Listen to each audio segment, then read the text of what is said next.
Comment faire un bon pour communiquer avec la salle? Nous avons trois types de bons. Nous avons ces bons-ci que vous avez souvent. Il faut laisser la partie autocopiante bleue dessus. On soulève la première partie, on abaisse et on met la petite feuille derrière pour empêcher que ça recopie. Et on met par exemple les mentions obligatoires. Ici, je vais simplement faire un petit dessin pour vous montrer. Et ça recopie uniquement sur la feuille derrière. Sur les autres feuilles, cela ne recopie pas.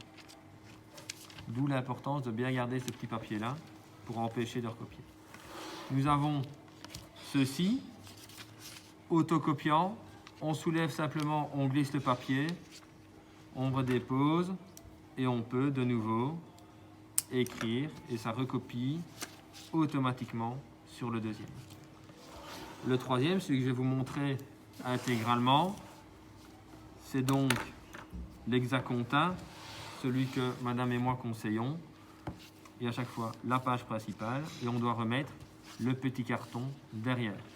Ne jamais donc oublier de mettre les mentions obligatoires, les 5 mentions obligatoires. Nous avons donc le numéro de table, les couverts, la date, l'heure d'arrivée des clients et votre prénom. Toujours bien ces 5 mentions, table, couvert, date, heure d'arrivée des clients et votre prénom pour savoir s'il y a un problème, vers qui on se tourne.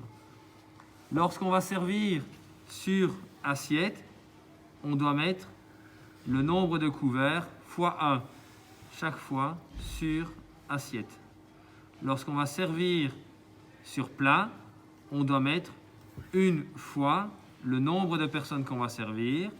C'est toujours la même chose. Donc si on a un service à l'américaine, c'est fois 1. Si on a un service à la russe, à la française ou à l'anglaise, on doit écrire une fois et on écrit sur plat. Entre chaque entrée, chaque plat et chaque dessert, il ne faut pas oublier de faire les petites séparations. Sans les séparations, ça veut dire que tous les plats vont être servis en même temps. Il faut donc bien distancier et différencier les différentes entrées des plats et des desserts, puisque le client n'a pas spécialement envie d'avoir une entrée, un plat et un dessert en même temps.